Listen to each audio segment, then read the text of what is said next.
बिस्मिल्लाहिर्रहमानिर्रहीम।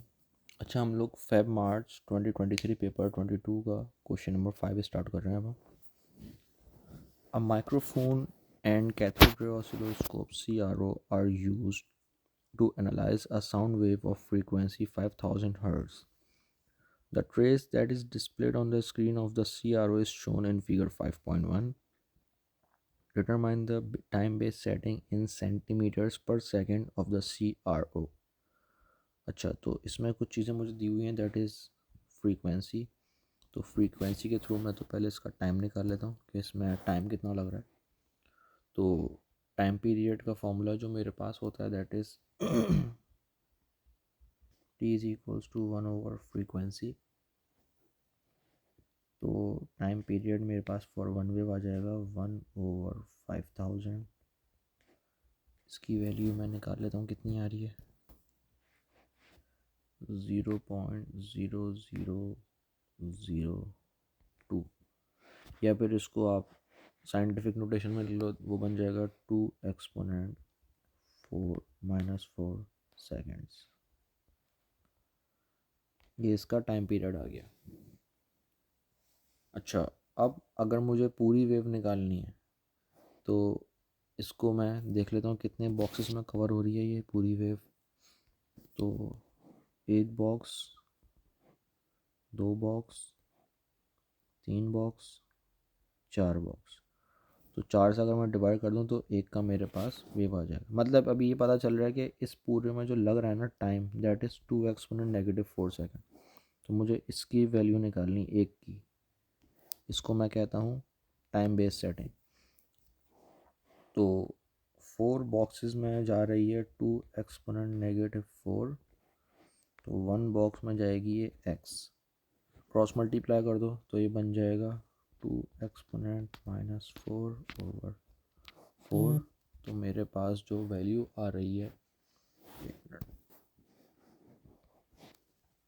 0.00005 exponent -5 centimetres seconds पर centimetre. तो ये इसका आंसर हो गया। अच्छा, अगले पार्ट में बोल रहे थे intensity of the sound detected by the microwave is now increased from its initial value of I to 3I.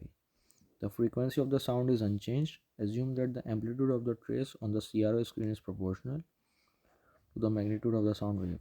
On figure 5.1, sketch the new trace shown on the screen of the CRO. अच्छा, इसमें कोई rocket science नहीं है, बिल्कुल basic सी चीज़ है। जब अभी इसका ज़रा एम्पलीट्यूड देखते हैं कितना है। अगर मैं ये लाइन इसको मैं डिफरेंट कलर कर लेते हैं। अगर इसी लाइन को मैं एक्सटेंड करूँ तो यहाँ पर आ रही है ये, और ये वाली इधर आ रही है। इसका डिस्टेंस है मेरे पास 1 सेंटीमीटर। तो अभी मेरे पास इसका एम्पलीट्यूड हो गया 1 सेंटीमीटर जब इसकी इंटेंसिटी I है। तो I इंटेंसिटी पे एम्पलीट्यूड है 1। अब ये इंटेंसिटी 3I हो गई है। तो इसका मुझे एम्पलीट्यूड नहीं पता, लेकिन मुझे एक बात पता है कि intensity is proportional to amplitude square.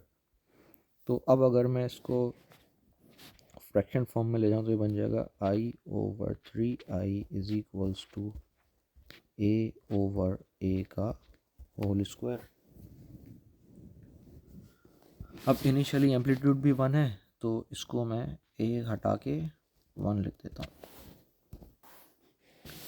और ये I से ये वाला I कट जाएगा, तो ये वैल्यू बन गई है 1/3 इज इक्वल्स टू 1/A का होल स्क्वायर। होल स्क्वायर हटाने के लिए रूट लगाएंगे तो ये वैल्यू बन जाएगी √1/3 इज इक्वल्स टू 1/A। √1/3, तो ये वैल्यू बन जाएगी A इज इक्वल्स टू 1/√1/3। इसका मैं आंसर निकाल लेता हूँ क्या आ रहा है। तो वैल्यू आ रही है मेरे पास 1.732। 1.732 का मतलब इसको राउंड ऑफ कर दो तो ये बन जाएगा 1.7। अब देखो उसने एक चीज़ मुझे बोली थी कि मैंने इसका अनचेंज है, फ्रीक्वेंसी ऑफ साउंड अनचेंज है। फ्रीक्वेंसी ऑफ साउंड अनचेंज का मतलब है इसमें ये तो कुछ भी नहीं हिलेगा, बल्कि इसको अगर मैं यहाँ से रिमूव करूँ इन सब चीज़ों को,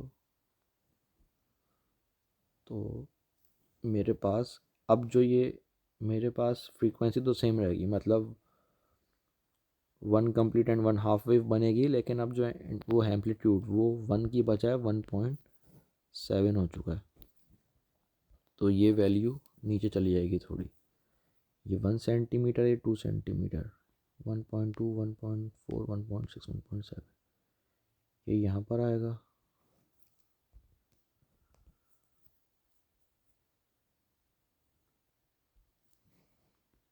एक पॉइंट यहाँ पर आएगा इसका, फिर ये वापसी यहाँ पर आएगा, ये यहाँ पर आएगा। इस तरह इधर से भी 2, 4, 6, 7, एक पॉइंट इसका यहाँ पर आएगा, और फिर ये वापसी इधर आ जाएगा। अब इसकी एक वेव बना देते हैं, कोशिश करता हूँ मैं मुझसे बन जाए सही से।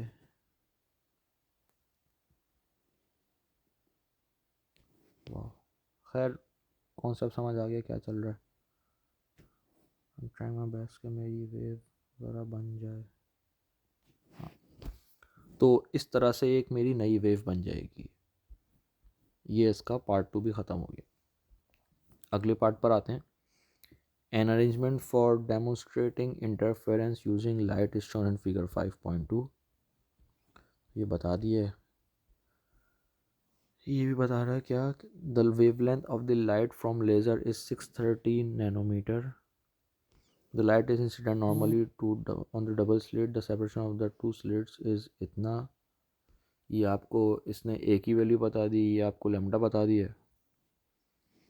The perpendicular distance between double slit and the screen is D. और यहाँ पर इसने और भी कुछ बताया हुआ होगा, हाँ देख लेते हैं अभी। Coherent light waves from the slits form an interference pattern of bright and dark fringes on the screen. Sorry. The distance between the centers of two adjacent bright fringes is 4 exponent negative 3। ये इसने x बता दिया, ये lambda हो गया, a हो गया, ये x हो गया। The central bright fringe is formed at point P. Explain why a bright fringe is produced by the waves meeting at point P। अब क्योंकि पॉइंट पी है यहाँ पे मेरे पास ब्राइट फ्रिंज है, इसका मतलब यहाँ पे मेरे पास कंस्ट्रक्टिव इंटरफेरेंस है। इसको इस तरह ही बता सकते हैं, या फिर इसमें आप बोल सकते हैं मेरे पास पाथ डिफरेंस ज़ीरो है। जब भी पाथ डिफरेंस मेरे पास ज़ीरो होता है तो मेरे पास एक ब्राइट फ्रिंज प्रोड्यूस होती है, या फिर आप बोल दो फेज डिफरेंस ज़ीरो है।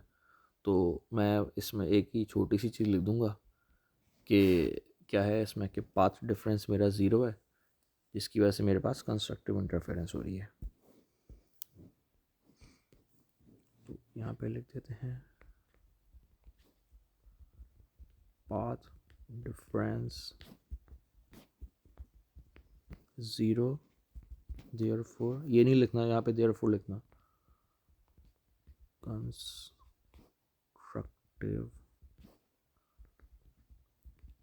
interference, जिसकी वजह से ब्राइट फ्रिंज प्रोड्यूस हो रही है। अगले पार्ट में बोला calculate the distance D. Sir distance D के लिए वही फॉर्मूला है, lambda is equals to A x over D.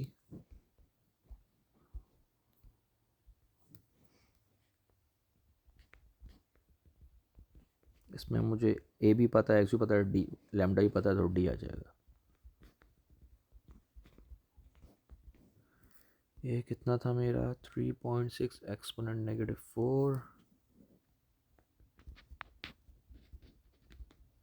अच्छा वैसे ये है कि इस तरह के सवाल आते रहते हैं अक्सर, तो ये वाला सवाल है ना, डी निकालना है, एक्स निकालना है, लैम्डा निकालना है, तो ये अगर आप लोग याद कर लेना इसका फार्मूला तो काफ़ी आसानी हो जाएगी। ये क्योंकि बार बार फार्मूला यूज़ होता है, ये मोस्टली ये फिज़िक्स से ये क्वेश्चन नंबर 5 में आ रहा होता है। ये लैम्डा मेरे पास कितना था, उप्स माय बैड, मैंने यहाँ पे डी लिख दिया, ये लैम्डा है 630 nm, तो 630 एक्सपोनेंट नेगेटिव 9। तो इससे मेरे पास डी आ जाएगा। लेट मी चेक कितना आ रहा है। 2.285x। एक्सपोनेंट कहाँ है? एक्सपोनेंट नहीं, ये मीटर इसका आंसर आ रहा है। इसको राउंड ऑफ कर देंगे तो ये बन जाएगा 2.3। तो ये इसका आंसर हो गया।